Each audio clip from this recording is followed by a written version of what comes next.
आप देख रहे हैं अम्बाला मीडिया ग्रुप। और इसके साथ ही हमारे अन्य सभी विशिष्टगण, सभी अतिथिगण यहाँ पर पहुँच चुके हैं। हम उनका यहाँ पर पहुँचने पर विश्व संवाद केंद्र की ओर से हार्दिक अभिनंदन करते हैं, वंदन करते हैं, स्वागत करते हैं। और इस विश्व संवाद केंद्र बधाई भी है, बहुत सारी शुभकामनाएं हैं। और सभी अपना साथ निश्चित करें, कार्यक्रम का हम प्रारंभ करने जा रहे हैं। और मैं आग्रह करूंगा कि कृपया आगे से एक बार सभी लोग अपना स्थान ले लेंगे, ताकि अतिथियों को किसी तरह की असुविधा न हो। और इस कार्यक्रम की विधिवत शुरुआत करने से पूर्व हम अपने अतिथियों को विश्व संवाद केंद्र की गतिविधियों से जुड़ी हुई एक झलक वीडियो के माध्यम से यहाँ पे भी देख सकते हैं।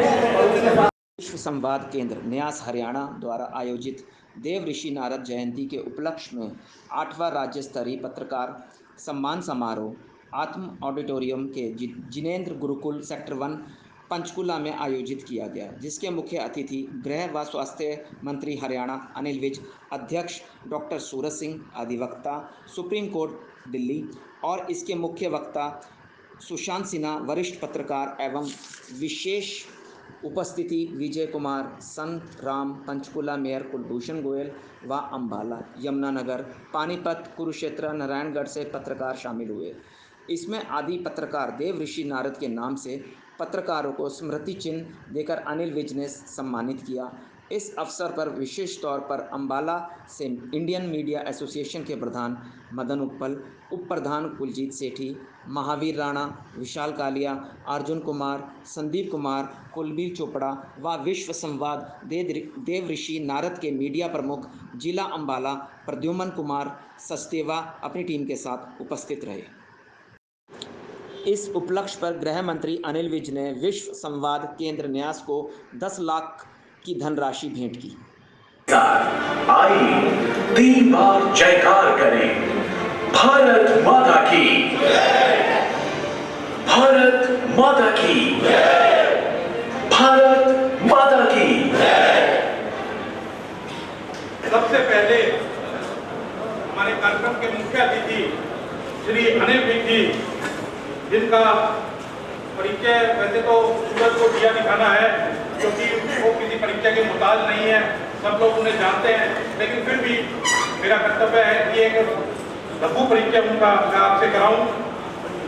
अनिल विज साहब 1970 में आप एबीवीपी के महासचिव बने। आपका जन्म अम्बाला में हुआ। स्टेट बैंक ऑफ इंडिया के में 16 साल तक आपने बैंक में नौकरी की है।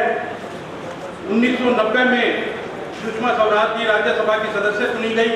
उसके बाद जब सीट खाली हुई तो उपचुनाव में आपने अम्बाला कैंट से प्रतिनिधित्व किया और वहां से जीत हासिल की। 1991 में आप भारतीय जनता युवा मोर्चा के प्रदेश अध्यक्ष बने और पूरे प्रदेश भर में काम किया।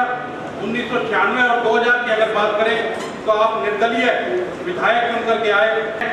2014 में भी आप कैबिनेट मंत्री के तौर पर हरियाणा सरकार में रहे और अब 2019 में गृह, स्वास्थ्य और अन्य विभाग आप अभी संभाल रहे हैं। मैं निवेदन करूंगा श्री मार्कंडेय जी से, श्री लक्ष्मी नारायण जी से और श्री सुरेंद्र जी से कि आप आए। यार किससे आगे सारे सर हाइट क्या कितनी बढ़ा लोगे? कार्यक्रम में अध्यक्ष के रूप में जिनकी उपस्थिति है, संयोग से आप 1988 और 90 का जो बैच था उसके दौरान होवर्ड लॉ स्कूल में अमेरिकी राष्ट्रपति बराक ओबामा के सहपाठी व मित्र भी रहे हैं। आपको समय समय पर अनेक राष्ट्रीय और अंतर्राष्ट्रीय संस्थाओं द्वारा सम्मानित और पुरस्कृत किया गया है। मैं सम्मान के लिए बुलाना चाहूँगा श्री अनिल कुमार जी, क्षेत्रीय प्रचारक हैं हमारे, प्रांत प्रचार क्षेत्रीय प्रचार प्रमुख है हमारे जो प्रचार विभाग है।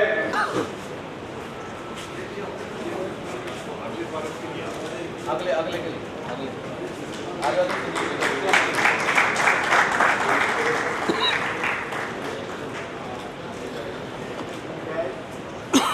राजेश जी, विक्रांत जी, जयपति जी, वो उनका सम्मान करें श्रीफल देकर। सामने देखिए,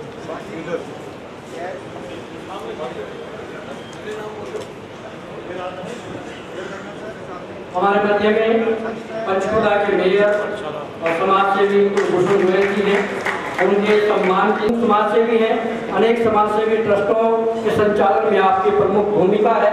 पंचकुला क्षेत्र में प्रसिद्ध संस्था भवन विद्यालय के आप संचालक सचिव हैं, वर्तमान में पंचकुला के मेयर हैं। चाल भेज करके उनका सम्मान किया जा रहा है। सुमंतो जी, परमजीत जी और दुदानी जी का सम्मान कर रहे हैं। इसी के साथ मैं अगला आमंत्रण दे रहा हूँ हमारे विशिष्ट अतिथि संत राम शर्मा जी के स्वागत के लिए। राम श्रीफल शाल और स्मृति चिन्ह के साथ संत राम शर्मा जी का सम्मान कर रहे हैं हमारे राजेश सांडेलिया जी, राम कुमार जी और संजय मोहाली। और अगला मेरा आमंत्रण है, आज के हमारे इस समारोह में विशेष उपस्थित हुआ कि आप वरिष्ठ पत्रकार हैं, न्यूज 18 के इनपुट यूपी के हेड हैं, कृपया मंच पर पधारे और आज के हमारे विशिष्ट अतिथि विजय कुमार जी का सम्मान यहाँ पर करें।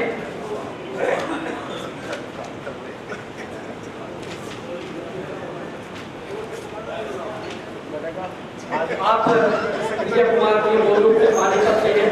1999 से आप राष्ट्रीय स्वयं संघ के प्रचारक हैं। हरियाणा के विभिन्न दायित्वों का निर्वहन करते हुए वर्तमान में आप प्रांत प्रचारक हैं और आपका विशेष स्नेह सभी कार्यकर्ताओं को मिलता रहता है, आपका मार्गदर्शन मिलता रहता है। और आज आपकी विशिष्ट उपस्थिति यहाँ हम सबको एक ऊर्जा प्रदान कर रही है।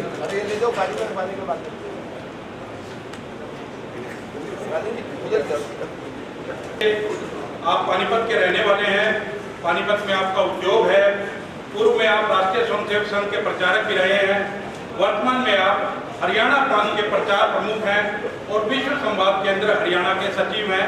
आप आएं और कार्यक्रम की रूपरेखा पूरी बताएं और सबको उससे अवगत कराएं।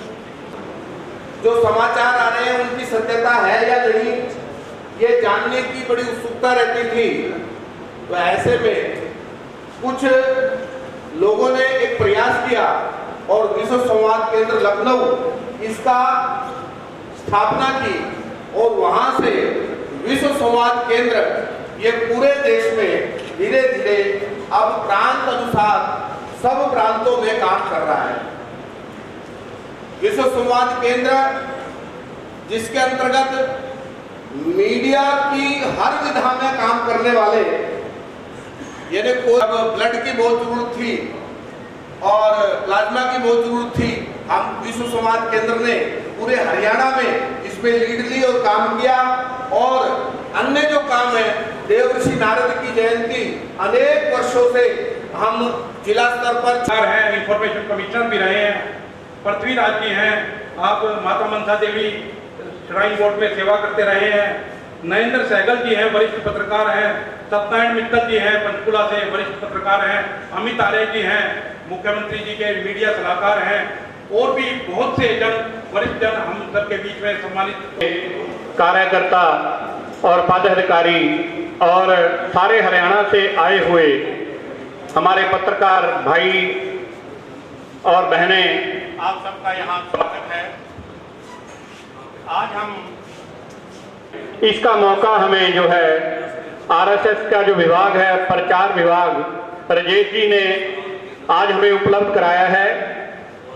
वैसे हम कहते रहते हैं कि समाज में और सच्ची न्यूज़ हमारे पास पहुंचाने का प्रयत्न करते हैं, हम इनको साथ लेकर चलें।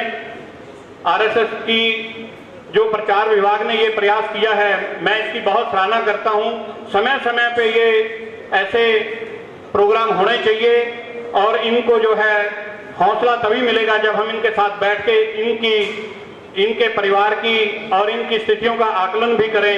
मैं इसी के साथ आए हुए सभी पत्रकार भाइयों का और माननीय स्टेज पे मेरे जो भी अतिथिगण बैठे हैं सबका सत्कार करता हूं। धन्यवाद।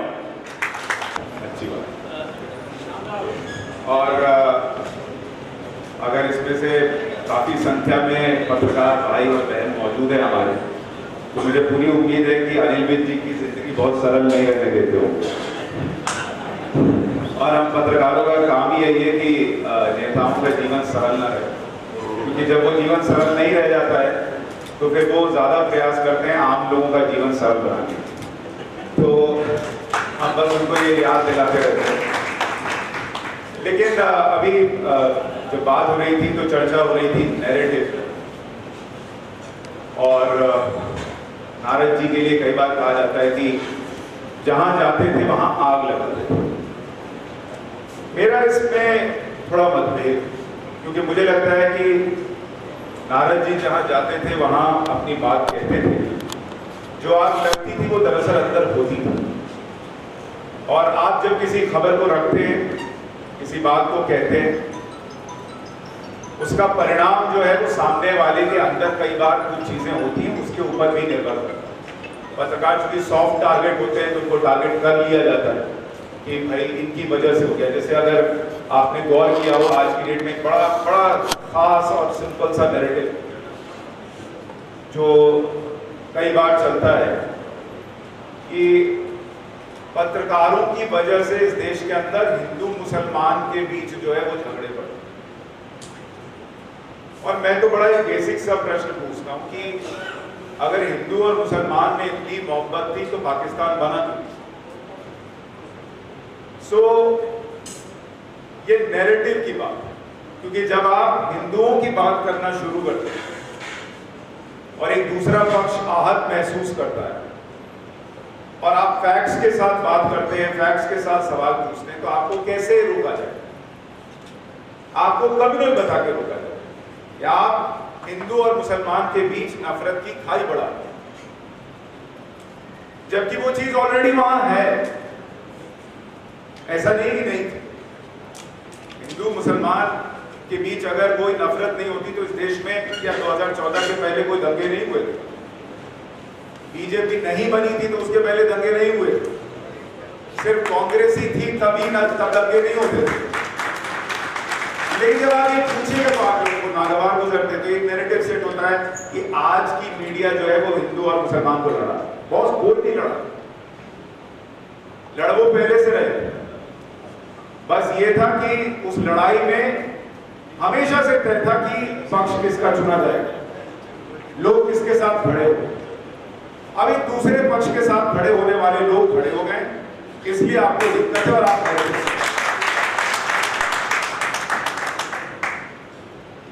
इसी तरह से अगर आप गौर करेंगे, कई बार लोग कहते हैं कि मैं बेबाक बोलता हूँ, उसकी कई बार कीमत चुकानी पड़ती है। मुझे 20 साल से ज्यादा पत्रकारिता में हो चुका हूँ। यहाँ भी जो पत्रकार होंगे वो गाय बगाए महसूस करते होंगे, बहुत प्रेशर है, इधर उधर से कोई फोन आए, कुछ आए, ये सब जगह है। आप कहीं भी रहेंगे, आप हरियाणा में रहिए, आप दिल्ली में रहिए, ये चीजें होती रहेंगी। अभी आपको याद होगा, अगर आप लोगों ने देखा हो, हमने एक शीश महल, ऑपरेशन शीश महल दिखाया था, जिसमें दिल्ली के मुख्यमंत्री अरविंद केजरीवाल जो ये बोल कर आए थे कि वो घर भी नहीं लेंगे, सरकारी बंगला भी नहीं लेंगे। हमारे पास डॉक्यूमेंट्स आए तो हमें इतना तो पता था कि इस खबर को लेकर प्रेशर बहुत बने, क्योंकि अरविंद केजरीवाल जी जो है वो इस देश के सबसे बड़े एड गुरु, क्योंकि आप खुद ही देखते होंगे अखबारों से लेकर मीडिया तक हर जगह उनके एड्स होते हैं, और आजकल संस्थानों को चला सकेंगे। लेकिन हमें यह अंदाजा कहा जाएगा गोदी मीडिया।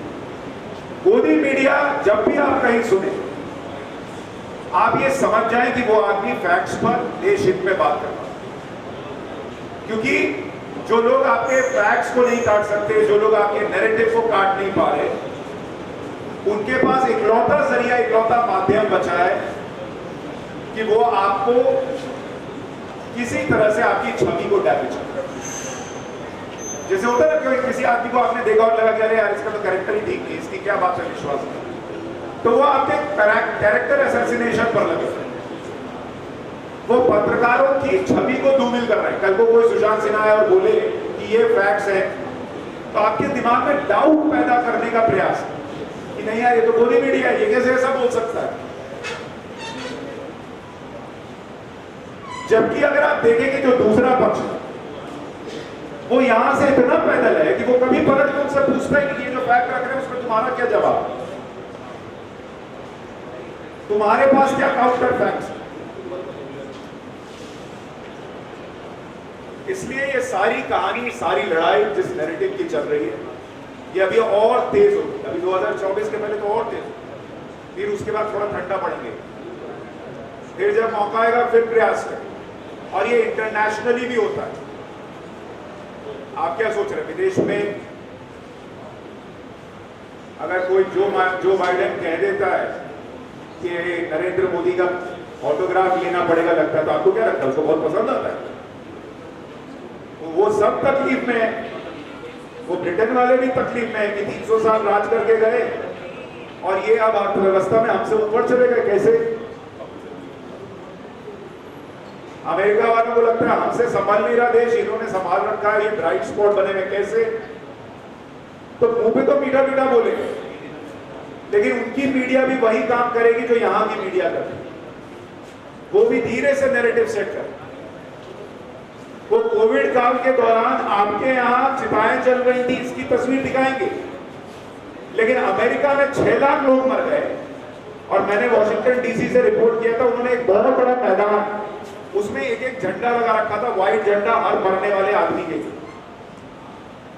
आप देखते चले जाएंगे, दूर तक सिर्फ सफेद झंडा ही दिख रहा था। इतने लोग मर गए अमेरिका के अंदर। आपने देखा किसी न्यूयॉर्क टाइम्स को दिखाते हुए, किसी वॉशिंगटन पोस्ट को दिखाते हुए, अपने देश के पत्रकारों को दिखाते हुए कि देखो अमेरिका में क्या हो रहा है, 6 लाख लोग मर गए। मरना तो एक भी नहीं चाहिए, लेकिन जिस परिस्थिति में हम फंसे हुए थे, दुनिया फंसी हुई थी, उसमें लड़ाई इस बात की थी कि कौन ज्यादा को बचा सकता है। मरेंगे लोग ये तो तय था, लेकिन नैरेटिव ऐसा सेट हुआ जैसे सारी आपदा जो है वो इंडिया में आई, सारा मिसमैनेजमेंट इंडिया में हुआ और यहां लोग तबाह हो गए और बाकी दुनिया में जैसे कुछ हुआ ही नहीं। ये है नैरेटिव। वहां बाहर से लेकर यहां अंदर तक सेट होगा। सोशल मीडिया से लेकर प्रचार के, प्रसार के जितने माध्यम है सब जगह होगा।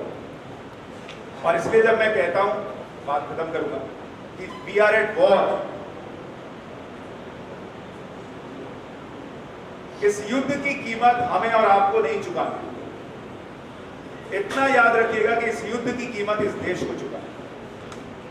अगर आप हथियार डालेंगे, अगर आप सरेंडर करेंगे, और हथियार का मतलब किसी से हिंसक होने की बात नहीं कर रहा, आपका हथियार आपके फैक्ट्स है, आपकी रिसर्च है, आपकी पत्रकारिता को दूर तक लोगों तक ले जाना है, सच लोगों तक पहुंचाना है। अगर आप ये हथियार डाल देंगे तो फिर देश आएगा, आपकी नौकरी चलेगी, मेरी भी चलेगी, हमारा घर तो चलता रहेगा। लेकिन कोई एक आएगा और कहेगा कि हम ओल्ड पेंशन स्कीम बांटेंगे बॉस, और आप मजे से कूदेंगे।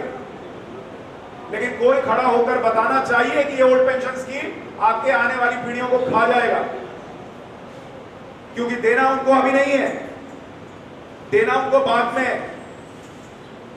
जैसे ऑयल बॉन्ड छोड़कर चले गए कि उस वक्त तेल ना भरा, तेल की कीमत ना बढ़ानी पड़े, तो बॉन्ड साइन कर करके चले गए कि जो अगला आएगा वो भरेगा, नरेंद्र मोदी सरकार भर रही है। और नरेंद्र मोदी सरकार को अपनी जेब से नहीं भर रही, हमारा आपका पैसा भर रही है। हमसे जो टैक्स लेते हैं वही भरते हैं, उनकी जेब का कुछ नहीं। वैसे ही ओल्ड पेंशन स्कीम सुनने में बहुत अच्छी लगेगी, लेकिन किसी को खड़ा होकर बताना पड़ेगा धारा के विरुद्ध जाकर, ये देश को बर्बाद कर देगा बॉस। सबको 1000 रुपए दे देंगे सारी महिलाओं को, सुनने में बहुत अच्छा लगेगा, लेकिन किसी को खड़े होकर बताना पड़ेगा कि जिसको जरूरत नहीं है उसको मेरे पैसे से क्यों दोगे भाई।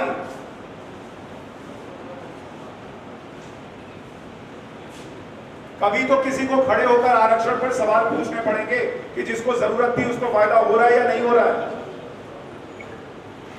आईएएस के लड़के को आरक्षण क्यों मिल रहा है, कितनी पीढ़ी तक मिलेगा। ऐसे 10,000 प्रश्न हैं जो आपको पूछने पड़ेंगे। 10,000 लोग आपके सिर पर खड़े हो जाएंगे, आप पर सवाल करेंगे, आपको गालियां देंगे, आपके घर में लोग आपसे कहेंगे। मेरे घर में शीश महल के बाद लोग जो है घबराए हुए थे कि केजरीवाल किसी लिमिट पे जा सकता है, तुमको क्या पड़ी है, छोड़ो ना यार, 45 करोड़ के घर में रहे, 50 करोड़ के घर में रहे, तुम्हारा क्या जा रहा है, जा रहा है बॉस। क्योंकि आज जो 45 करोड़ के घर में हमारे आपके पैसे से रह रहा है, वो कल को 100 करोड़ का घोटाला भी करेगा, 1000 करोड़ का घोटाला भी करेगा, उससे ज्यादा भी करेगा। किसी को सवाल पूछकर बताना पड़ेगा कि तुम देखे जा रहे हो। ये मत सोचो कि तुम्हारे बारे में कोई बात नहीं कर रहा, चर्चा नहीं कर रहा, तुमको कोई देख नहीं रहा। इसलिए घर से प्रेशर आएगा। हर नेता को आप तभी तक अच्छे लगेंगे जब तक उसके लिए आपको लगेगा कि, और अपना प्रयास जारी रखिए, हिम्मत मत हारिए। और मुझे तो लगता नहीं हरियाणा वालों में कलेजा कम होगा, यहाँ तो सब बहुत ही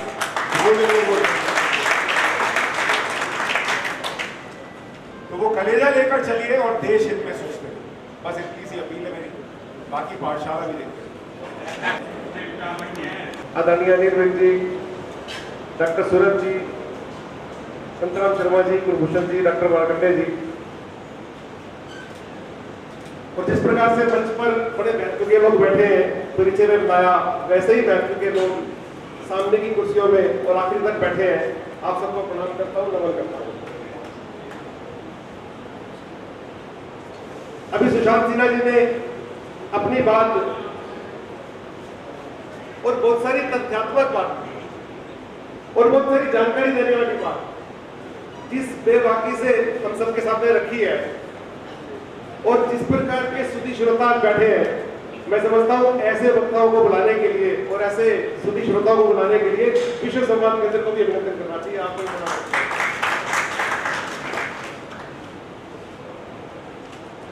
साथियों, आज का ये जो कार्यक्रम है विश्व सम्मान केंद्र के द्वारा जो आयोजित है, पत्रकारों के सम्मान का जानकारी साझा करने का है। लेकिन आदि पत्रकार माने जाने वाले ब्रह्म ऋषि, महर्षि नारद जी के नाम पर, और जब नैरेटिव की बात चलती है, संघ जैसा कोई संगठन नारद जी के नाम का संकेत देता है, कोई उनका सम्मान करता है, कोई उनको दिशा देने की बात भी सोचता है, तो नैरेटिव की बात जब चलती है तो सबको लगता है ये भी शायद संघ ने शुरू किया। तो निश्चित रूप से ये सारे काम तो संघ ने शुरू किए हैं, लेकिन नारद जी को आदि पत्रकार के रूप में हमने स्थापित किया, ऐसा नहीं है। उनकी आदि पत्रकारिता के नाते से उनको हम सब अपना अग्रज माने, पूर्वज माने पत्रकार जगत के लोग। तो 1826 में पहली बार जो भारत के अंदर उदंड मार्तंड नाम का समाचार पत्र छपा था हिंदी भाषा के अंदर, वो तब के लोगों ने नारद जयंती वाले दिन ही छापा था, क्योंकि वो भी संबंध है और समय संघ की स्थापना नहीं हुई। यानी कि भले किसी भी प्रकार का नैरेटिव कोई चलाए, हमको उसकी तथ्यात्मक जानकारी भी चाहिए। तो महर्षि नारद जी की उस भूमिका को वर्णन करता हुआ उन्हीं से थोड़ी विषय की शुरुआत करता हूँ और जल्दी अपनी बात खत्म भी करूंगा। जब हम महर्षि नारद जी की बात करते हैं तो स्वाभाविक रूप से ये तो स्पष्ट है कि नारायण नारायण कहते हुए कभी पंचकुला कभी दिल्ली नहीं, इस लोक उस लोक और किसी भी लोक में मतलब सहजता से पहुंच जाने वाले व्यक्ति का चित्र हमारे सामने आता है। यानी कि मैं ऐसा मानता हूं कि उन्होंने अपनी तपस्या के बल पर, अपनी जानकारी के बल पर, आज की भाषा में कहा जाए तो अपने को ऐसा बना रखा था कि उनके पास हर जगह जाने का एंट्री पास था, कहीं भी वो जा सकते थे, कहीं भी उनको रोक टोक नहीं थी। ऐसी जिनके जीवन की तपस्या है उनको नमन करने का। इसी तरह से मान लो वो ऐसा जाने के बाद कुछ कलह वाली बातचीत करते थे, आग लगाने वाला ऐसे शब्द प्रयोग को उसकी बातचीत करते थे, तो जितनी भी साक्ष्य को मिलती है उससे ये तो स्पष्ट होता है कि हाँ ऐसे ही करते थे। लेकिन ध्यान में आप सब करेंगे तो वो ऐसा करते थे तो क्यों करते थे और उनके ऐसा करने का अल्टीमेट परिणाम क्या निकलता था, उस दिशा तक हमारी सोच नहीं जाती। इसलिए हमको लगता है कि ये तात्कालिक आग लगाने का काम कर रहे हैं, लेकिन मैं 2-3 उदाहरण देकर बताता हूँ। जब नारद मुनि जी आग लगाने का या भड़काने का काम करते हैं तो कहाँ तक पहुँचते हैं? तो हम सबको ध्यान है कि भगवान कृष्ण ने कंस का वध किया, हालांकि उनके अपने मामा थे। तो कंस जब अपनी बहन की डोली लेकर स्वयं जा रहा था तो कंस के दिमाग में ये बात डाल रहा है, इसलिए सारे बच्चों को लगातार मारता था। कंस निर्दयी तो था, लेकिन अपनी बहन के बच्चों को मारेगा ऐसा सोचा नहीं था। लेकिन उसके मन में ऐसी बुरापन डालने वाला, ऐसा गड़बड़ डालने वाला, ऐसा हमको लगता होगा नारद जी है। बिल्कुल ठीक, नारद जी ने इसको सुझाव दिया था, लेकिन उसके इस सुझाव के कारण से ही जो उसने किया, इसीलिए कितने लोगों को जिनको असमय आते ही जन्म लेते ही मृत्यु प्राप्त होनी थी, ऐसा विधान था, वो पूरा हुआ और उसी के कारण से भगवान कृष्ण हमको मिले। ये भी हमको जानना होगा, यानी उनके कहे बिना वो करता नहीं, उनके करते बिना ऐसा होता नहीं। इसी तरह से मतलब रामायण और महाभारत के माध्यम से हमको बहुत सारी शिक्षाएं मिलती है। तो रामायण और महाभारत क्यों लिखी गई? तो लिखने की अलग अलग बातें होगी, लेकिन हमारे साक्ष्यों के द्वारा हमको ध्यान में आता है महर्षि वेदव्यास जी को महाभारत लिखनी चाहिए, ऐसी प्रेरणा भी नारद जी जाकर देते हैं। महर्षि वाल्मीकि जी को रामायण लिखनी चाहिए, ऐसी प्रेरणा भी नारद जी जाकर देते हैं। यानी किसी को कोई सुझाव देना, किसी को कोई बातचीत बताना, किसी को कोई भविष्य की योजना के अंतर्गत ठीक दिशा में भूमिका को समझते हुए पत्रकार अपनी भूमिका निभाए, इसलिए वो हमारे आदि पत्रकार है, इसलिए आज के दिन को नमन करना चाहिए, इसलिए मेरे को नमन करना चाहिए। ये माननीय सेना जी मंच पर उपस्थित अन्य महानुभाव, सभागार में उपस्थित बंधुओं और साथियों, इस कार्यक्रम का आरंभ हमने दीपक जलाकर किया। दीपक का धर्म होता है अंधेरे को चीरकर उजाला करना। ये दीपक का धर्म होता है और मैं समझता हूं कि लोकतंत्र में पत्रकारिता की यही धर्म होता है कि झूठ के अंधेरे को मिटाकर लोगों तक सच्चाई का उजाला पहुंचाना, यही पत्रकारिता का धर्म होता है। और हिंदुस्तान में पत्रकारिता का इस प्रजातंत्र में बहुत बड़ा स्थान है।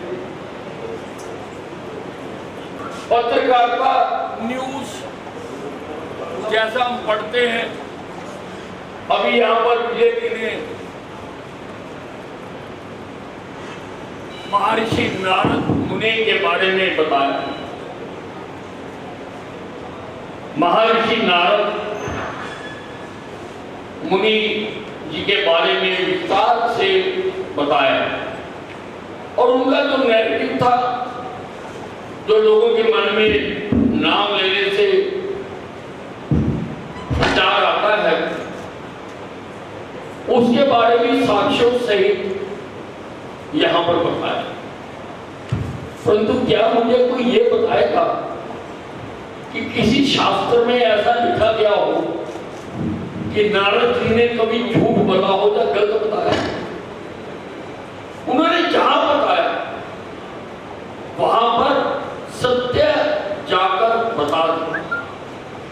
और पत्रकारिता धर्म भी यही है कि लोगों तक निर्भीक हो सच्चाई को बताया जाए। हमने इस देश में इमरजेंसी का युग भी देखा है। मैंने देखा है कि बगैर सरकारी हुक्म के कोई खबर नहीं छोड़ती। मैंने वो समाचार पत्र भी देखे हैं जिसमें बीच बीच में से जब अखबार का पेज बनकर तैयार हो जाता था तो सरकार का कोई अधिकारी जाकर उस पेज को देखता था और कहता था ये खबर उठा लो, ये खबर उठा लो, तो ऐसे ही छपता था अखबार। कई बार तो मुख्य पेज खाली छपता था, ऊपर टाइटल छपता था और नीचे छपता था। लेकिन पत्रकारों ने उस युग में भी, पत्रकारिता ने उस युग में भी अपनी दायित्व को निभाया। और मैं तो जानता हूं, मैं बहुत छोटा था उस वक्त, कि ये समाचार पत्र दर्पण छपता था।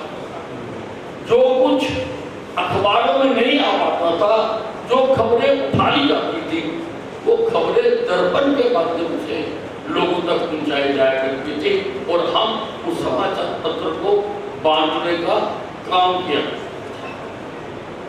चौथा स्तंभ बताया गया, अभी भी एक डॉक्यूमेंट्री दिखाई गई, पत्रकार लोकतंत्र का चौथा स्तंभ है, वो है और उसकी भूमिका है और अपनी भूमिका निभाते हुए उन्होंने बहुत किया। मित्रों, आज हम एक ऐसे युग के साक्षी बन रहे हैं जिसमें भारत बदल रहा है। आज पहली बार हमें कोई ऐसा प्रधानमंत्री मिला है जिसने 2047 तक विकसित भारत बनाने की बात की। आज से पहले कभी किसी प्रधानमंत्री ने इस तरह की बात नहीं की और सारे प्रयास और प्रयत्न किए जा रहे हैं कि विकसित भारत का निर्माण किया जाए। 2047 1947 में हमें आजादी मिली थी और उसके 100 वर्ष बाद बहुत सारे देश हमारे से बाद आजाद हुए, लेकिन वो विकसित राष्ट्रों की श्रेणी में आ गए। हम अभी तक विकासशील राष्ट्रों की श्रेणी में हैं। अभी बहुत कुछ हमने मुहैया करवाना है।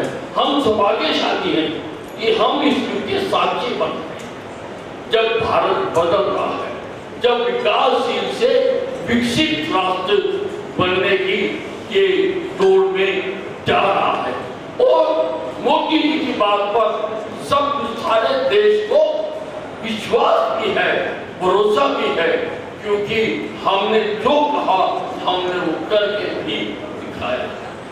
हम शुरू से कहा करते थे कि कश्मीर से धारा 370 हटाएंगे।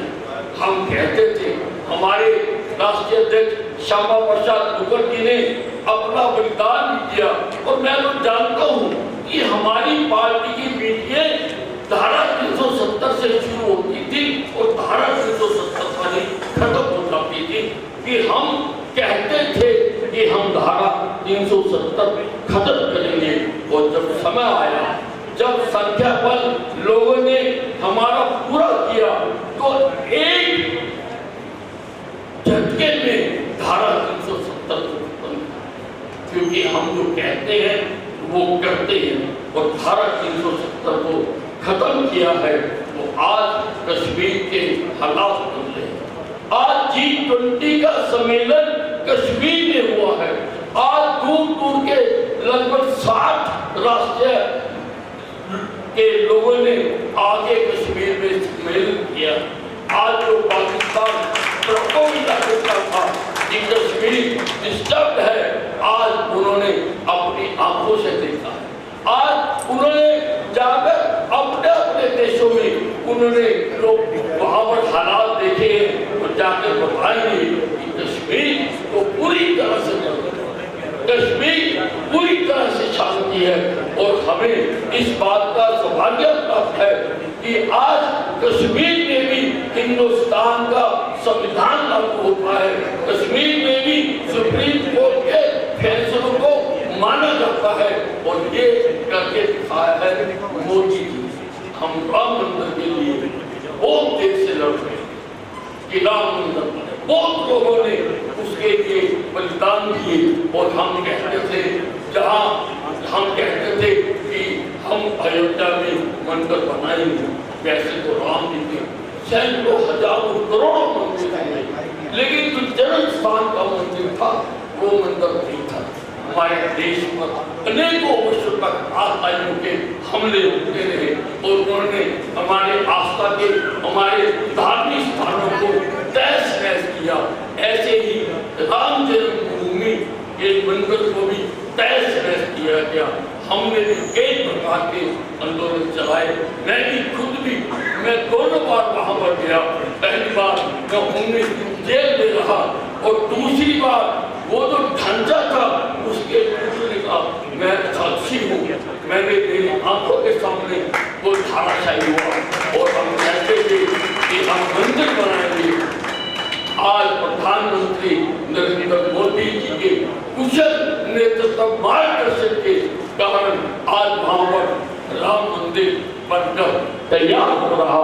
आज वहां पर राम मंदिर बनाया जा रहा और जल्दी ही वहां पर मूर्तियों की प्राण प्रतिष्ठा की जाएगी और वहां पर हमें अवसर मिलेगा कि हम जाकर और भी गरीब कल्याण के मोदी जी द्वारा अनेकों कदम उठाए जा रहे, अनेकों कदम। पहली बार किसी ने लाल किले से खड़े होकर पहली बार भाषण देने गया कोई व्यक्ति और उसने लाल किले से खड़े होकर कहा स्वच्छता की बात, लोगों के घरों में शौचालय बनाने की बात की। पहली बार आज के बाद 1947 में किसी प्रधानमंत्री ने कही होगी तो आज हमारा देश भी अमेरिका और इंग्लैंड बना होता। लेकिन 70 साल तक तो हमें लॉलीपॉप देकर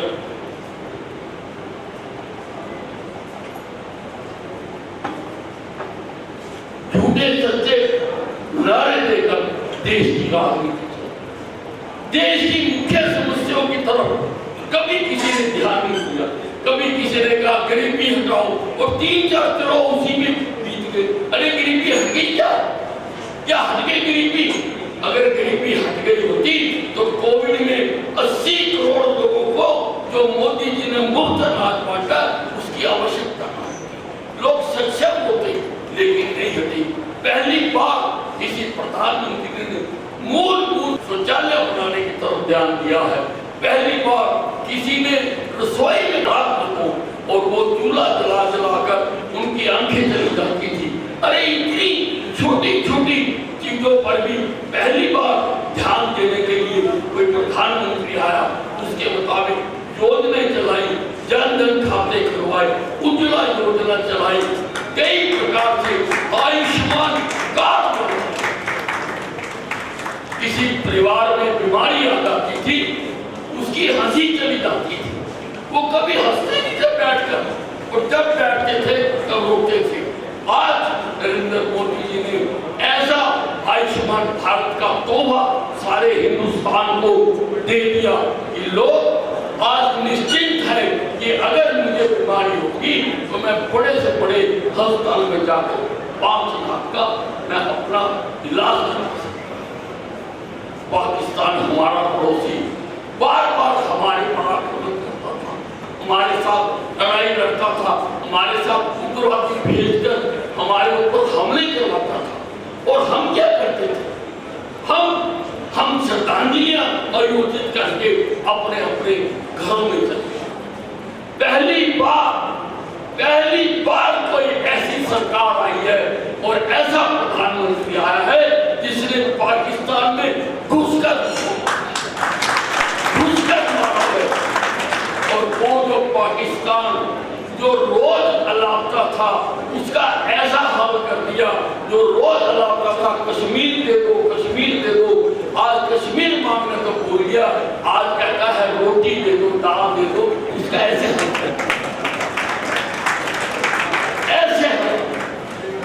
और हरियाणा में मोदी जी के मार्गदर्शन में ऐसी ही सरकार थी। हमारे मुख्यमंत्री भी मनोहर लाल जी सुबह से लेकर शाम तक मैंने बहुत मुख्यमंत्री देखे। मैं 6 बार का विधायक हूँ, 6 बार का। मैंने जितने मुख्यमंत्री बहुत मुख्यमंत्री देखे हैं, लेकिन ऐसा मुख्यमंत्री मैंने आज तक नहीं देखा जो सुबह उठता है और रात तक लोगों की लोगों के बारे में सोचता है, लोगों के कल्याण के बारे में सोचता है। और सारा सिस्टम बदलने का अनेकों सर्विस डिजिटलाइज कर पारदर्शिता ला दी। पहले यहाँ पर नौकरियों के बाजार लगा करते थे, तबादलों की मंडियां सजा करती थी, उन सबको उखाड़ कर फेंक दिया। मुख्यमंत्री मनोहर और सारे सरकार लोगों के कल्याण के लिए काम करते। मेरे पास भी 2 मंत्रालय है, दोनों में मैं भी कोशिश कर रहा हूँ। पुलिस में कानून व्यवस्था को दुरुस्त करने के लिए हमने डायल 112 व्यवस्था शुरू की है कि अगर किसी के साथ कोई दुर्घटना हो और वो 112 डायल करे। मैंने 600 गाड़ियां सारे प्रदेश में डाली, इनोवा गाड़ियां मैंने डाली, और आज अगर कोई 112 पर डायल करता है तो 8 मिनट में, एवरेज टाइम 8 मिनट में उसके पास मेरी पुलिस पहुंच जाती है। तो बताओ क्या हमने किया? कानून व्यवस्था दुरुस्त करने के लिए, लोगों को कानून का खौफ करने के लिए जो गलत काम करते हैं उन पर यूपी की तरह मेरा भी बुलडोजर हुआ है। जो नापाक तरीकों से कमाया हुआ, नशे से कमाया हुआ, अपहरण से कमाया हुआ जो पैसा है उसको तैश तैश करने का हमने हर महीने हम ऑपरेशन प्रहार चलाते हैं। ऑपरेशन प्रहार उसकी तिथि और टाइम मैं तय करता हूँ, मेरे सिवा किसी को पता नहीं होता, और वो हम घोषणा कर देते हैं। सारे हरियाणा में जुआ खेलने वाले, सट्टा लगाने वाले, शराब बेचने वाले, ड्रग्स बेचने वाले, उनके ऊपर हमारी पुलिस प्रहार करती है और हर महीने में 300-400 लोगों को गिरफ्तार किया जाता है। उसी प्रकार से स्वास्थ्य विभाग में भी हम काम करने की कोशिश करते हैं। हमने स्वास्थ्य विभाग का स्वरूप बदला है। जहाँ एक्सरे नहीं होता था वहां पर सीटी स्कैन, MRI, अल्ट्रासाउंड हमने लगा कर। कोई सोच नहीं सकता था कि अस्पताल में भी दिल का इलाज होगा, लेकिन हमने कैथ लैब लगा के आज 4 जिलों में हमारी कैथ लैब चल रही है। और हमारा छावनी का तो मुझे पता है कि 4 सालों में 14,000 स्टंट हम डाल चुके, यानी 14,000 जिंदगियां हम बचा सके। केवल अम्बाला का सेक्टर, ऐसे 4 सेक्टर। डायलिसिस में भी लोगों का ट्रांसपोर्ट में भी इतना पैसा लग जाता था हर जगह। आज मेरे हर जिले में डायलिसिस सेंटर काम कर रहा है और मैं पहली बार मैं मैपिंग करवा रहा हूँ। एक बहुत बड़ी कंपनी को हमने आदेश देकर कहा है कि मैपिंग कराई जाए कि कहाँ पर कितने बेड के अस्पताल की आवश्यकता है, क्या डॉक्टर होने चाहिए, कितने स्पेशलिस्ट होने चाहिए। भाइयों और बहनों, आज तक डिमांड बेस्ड मेडिकल फैसिलिटीज दी गई। कहीं पर किसी ने जरा शोर बचा दिया तो वहां पर अस्पताल खोल गया, लेकिन मैं चाहता हूँ नीड बेस्ड, जहाँ कोई नहीं बोलने वाला वहां पर भी अगर हमारे सर्वेक्षण में आएगा तो वहां पर भी वो सारी सुविधाएं मुहैया कराई जाएंगी। मुझे जहाँ से विपक्ष के MLA हैं वहां पर भी आवश्यकता है तो हम डिमांड बेस्ड से नीड बेस्ड हम व्यवस्था चालू करने जा रहे हैं। अभी हम टेंडर फ्लोट करने जा रहे हैं कि हर PSC लेवल तक ECG मशीन हो और एक्सरे की मशीन, ताकि वो ट्रालियों में डाल कर लोगों को लेकर जाते हैं।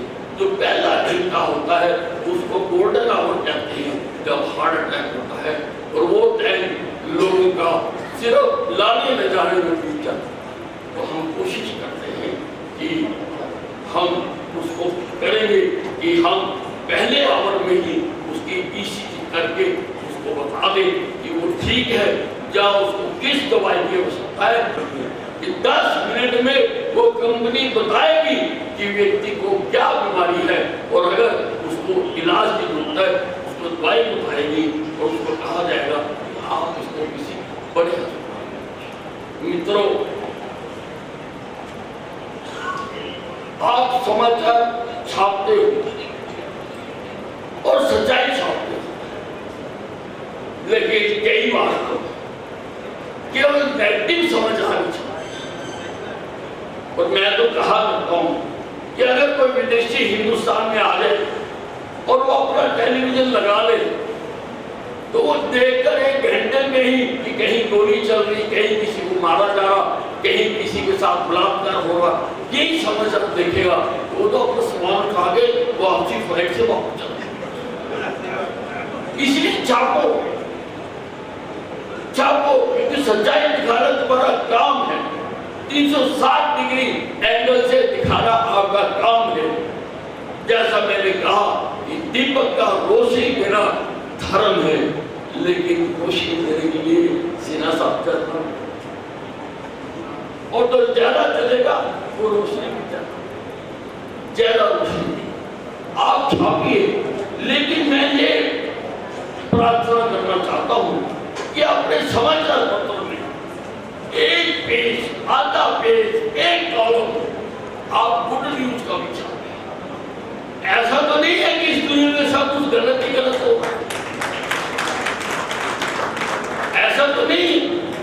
आप कोई समाचार को कहते हैं वो खबर नहीं बनती, उसकी न्यूज वैल्यू नहीं है, जिसमें कोई कटाक्ष, कोई नेगेटिव बात नहीं। आपने 360 डिग्री का छापना है, लेकिन पूरा छापना। हर अखबार में, हर टेलीविजन में गुड न्यूज का भी कॉलम होना चाहिए, समय होना चाहिए। वो कुछ अच्छा भी किया जा रहा है, लेकिन अच्छा ना दिखाया जा रहा है, ना उसके कदरदान।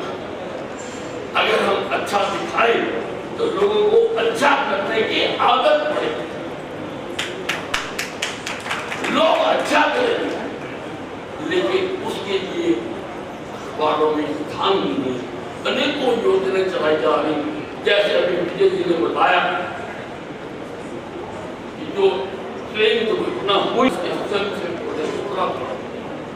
कल तक 550 यूनिट ब्लड को दे चुके थे, लेकिन कहीं पर उसको जगह नहीं मिलती है। किसी समाचार पत्र में, किसी मैगजीन में, किसी सोशल मीडिया में अच्छे कामों को जगह नहीं मिलती। तो हमें अच्छे कामों को भी उजागर करना। अगर कहीं पर आपको अच्छाई नजर, और मैं तो समझता हूँ कि अच्छाई ज्यादा दिखानी, ताकि ज्यादा लोगों को अच्छे काम करने का अवसर दे। यहाँ पर ये 8वीं बार जो विश्व संवाद केंद्र है, ये 8वां कार्यक्रम मुझे बताया कि यहाँ पर कार्यक्रम किया जा रहा है। पत्रकारों को सम्मानित करने का, पत्रकार अपनी जान जोखिम में लगाकर खबरें निकाल कर, जैसा अभी सेना जी ने बताया कि उन्होंने केजरीवाल की सच्चाई बताई तो बनाने के लिए खड़ा हुआ है। भाइयों लड़ना तो पड़ेगा, तभी हम इस हिंदुस्तान को इन सारी बुराइयों से बाहर निकाल सकते हैं। इसलिए मैं आभार प्रकट करना चाहता हूँ जो इनके प्रेसिडेंट हैं डॉक्टर मार्कंडे हैं, जो सेक्रेटरी हैं अखिलेश जी हैं, कि ये एक बहुत अच्छी परंपरा चालू कर रहे हैं कि पत्रकार को दिन रात मेहनत करके जो समाचार पाते हैं, अखबारों में, अपने दूरदर्शन में, जब सोशल मीडिया में छपते हैं, उसके लिए इन्होंने बहुत अच्छा काम किया है। मैं इसका आभार प्रकट करना चाहता हूँ। धन्यवाद। समय निकाला के बारे में कहना चाहूँगा कि जिंदगी भर टूटने का डर, जिंदगी भर टूटने का डर रुका आपको लगाया, बोलने की हार पर जन्मदिन आपका मनाया। आपने ये दो चुनौती जो बुझाने पर तुले हैं, अरे आप तो दीपक है, इन्हें कुछ आंधियों ने जलाया, इन्हें कुछ आंधियों ने जलाया। अब इसी घड़ी में आगे बढ़ते हुए मैं आमंत्रित करता हूँ आज के हमारे कार्यक्रम से कोई नहीं रोक सकता है। पत्रकारिता का वीर साहब ने कहा कर्तव्य है दीपक दिखाना। दीपक के साथ साथ कौन सा पक्ष दिखाया गया है, हाईलाइट करना, क्योंकि हाईलाइट करता है पत्रकारिता। मैं सुप्रीम कोर्ट का वकील हूँ, मुझसे आमतौर पर लोग कहते हैं कि लॉयर्स आर लायर्स, कि वकील झूठे होते हैं। मैं उनको कहता हूँ कि बड़े वकील कभी झूठ नहीं बोलते। वो कहते हैं क्या बात, हम दोबारा कह रहे हैं, अच्छे वकील, श्रेष्ठ वकील कभी झूठ नहीं बोलते। लेकिन ये एक आधा सेंटेंस, पूरा सेंटेंस है। बड़े वकील कभी झूठ नहीं बोलते, वो सत्य के उस पक्ष को उजागर करते हैं जो उनके क्लाइंट के फायदे में होता है। Great lawyers do not lie. However, they emphasize, they highlight that part of the truth which is convenient for their clients. इस सत्य के उस पक्ष को उजागर करना जो उनके क्लाइंट के पक्ष में। निश्चित तो सत्य के कई रूप हैं। एक 2C1 का मतलब दो कॉम्प्लीमेंट, दो अच्छी बातें। 1C एक कंप्लेंट, कभी क्रिटिसिज्म। 2C यानी दो अच्छी बातें। 2C जिससे कॉन्फिडेंस बने, जिससे आत्मविश्वास बने, जिससे ऊर्जा आए, ऐसी बातें। तो 1C एक क्रिटिसिज्म जो कमी है वो भी सुधार की दृष्टि से। तो अगर पत्रकार भाई 2C का मन का फाटुला अपनाए, इसका मतलब दो अच्छी बातें और एक कम बात। जब मैं अमेरिका में पढ़ता था 6 साल, तो भारत के बारे में कभी भी कोई खबर आती थी तो या तो कोई बाढ़ आ गई, तो या कोई सती हो गई, तो या कहीं कभी भी कोई पॉजिटिव इमेज नहीं आती थी। तो हम अगर वहां से देखें तो भारत आपको बहुत ही कमजोर, ठीक नहीं लगेगा। लेकिन वस्तु स्थिति ये थी कि उस समय भारत में नई नई नीतियां बन रही थी और आज 7% से भी ज्यादा हमारी जो विकास की दर है उसके मुकाबले ना अमेरिका के पास है, चाइना कमजोर हो गया है। तो हमारा भविष्य निश्चित रूप से उज्जवल है। मैं हमेशा एक बात कहता हूं, तो आत्मविश्वास, अपने राष्ट्र पर विश्वास, ये बहुत इंपॉर्टेंट चीजें आगे बढ़ने की। प्रश्न ऐसा है नहीं जिसका कि कोई हल ना हो। प्रश्न ऐसा है नहीं जिसका कि कोई हल ना हो। क्या चलेगा वो भला जिसमें कि आत्मबल न हो? क्या चलेगा वो भला जिसमें कि आत्मबल न हो? तो आत्मबल जो है वो जरूरी है और आत्मा के लिए जरूरी है। Rajendra Kaur ji. Rajendra Kaur ji senior photo journalist हैं, दैनिक जागरण पानीपत से हैं। आप गांव धनसोली पानीपत के रहने वाले हैं। कृपया मंच पर आए और मैं मंचासीन सभी अतिथियों से अनुरोध करूंगा कि वो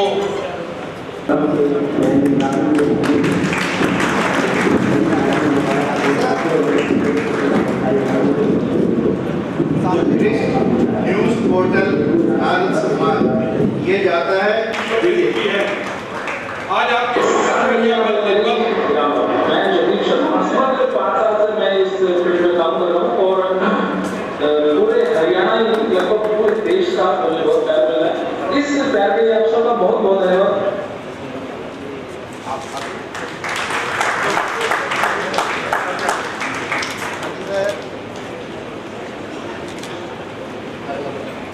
और काव्य संग्रह उम्र की साज पर कहानी, ऐसे ही डॉक्टर उमेश प्रताप वत्स को सम्मानित किया जा रहा है।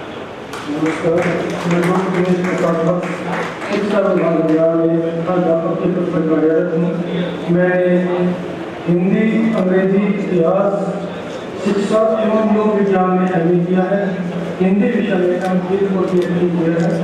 ग्रामीण क्षेत्र की पत्रकारिता में रहती है, जिससे कि ग्रामीण क्षेत्र की समस्याओं व चुनौतियों की आवाज को बुलंद किया जा सके। नमस्कार, मेरा नाम दीपचंद है। मैं भादोर विधानसभा क्षेत्र से पिछले 16 साल से पत्रकारिता कर रहा हूँ। मौजूदा समय में मैं इस वक्त इंडिया न्यूज हरियाणा न्यूज व जनता टीवी चैनल में मैं अपनी सेवाएं दे रहा हूँ। इसके अलावा प्रिंट में अभी समाचार तो इन्हीं पत्रों के साथ बचपन से मेरे पिताजी और माता जी ने मुझे सदैव प्रेरित किया है कि जो भी सोशल इश्यूज हैं उनके समाधान के लिए किस प्रकार से पत्रकारिता के क्षेत्र में काम करना है। और इसी सफर को जारी किया 2010 से और निरंतर अभी भी ये सफर जारी है। अगला सम्मान महिला पत्रकारिता गौरव नारद सम्मान।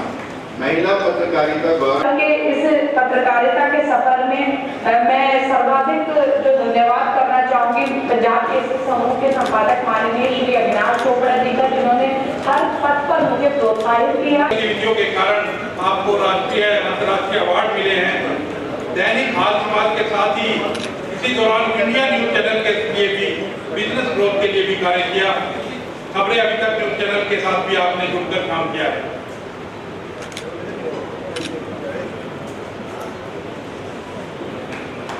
सभी तालियों से जरूर जिनको भी सम्मान मिलता उनका हौसला जरूर बढ़ाए। तथा हिंद समाचार को आदि के लिए हिंदी, पंजाबी और अंग्रेजी तीनों भाषाओं में रिपोर्टिंग की। इसके अतिरिक्त जी न्यूज व पीटीसी आदि चैनलों के लिए भी कार्य किया। नवभारत टाइम्स, यूनी वार्ता, दैनिक पाठक पत्र निसार के लिए भी कार्य कर रहे हैं।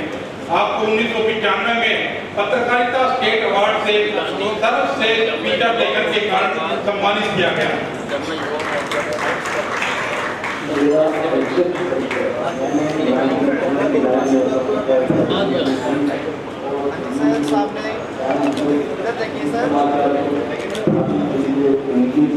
राहुल जी, कीर्ति जी, डॉक्टर उमा कुमारी शाह जी, ईश्वर मित्तल जी, लालवीर गौतम जी, घनश्याम जिंदल जी, ऐसे ही पंचकुला चंडीगढ़ की जोड़ से पहुंचे हैं संजीव रामपाल जी, हिमांशु पुरी जी, मनोज जोशी जी, प्रदीप तिवारी जी, अरविंद पुरी जी, शम्मी जी, कुलवंत जी, मनीष शर्मा जी, महेश अमोला जी, अम्बाला से भी पहुंचे हैं हम सबके बीच। मदन मोहन मुगल जी, सुरजीत शेट्टी जी, महावीर राणा जी, अर्जुन जी, विशाल कालिया जी, संदीप कुमार जी,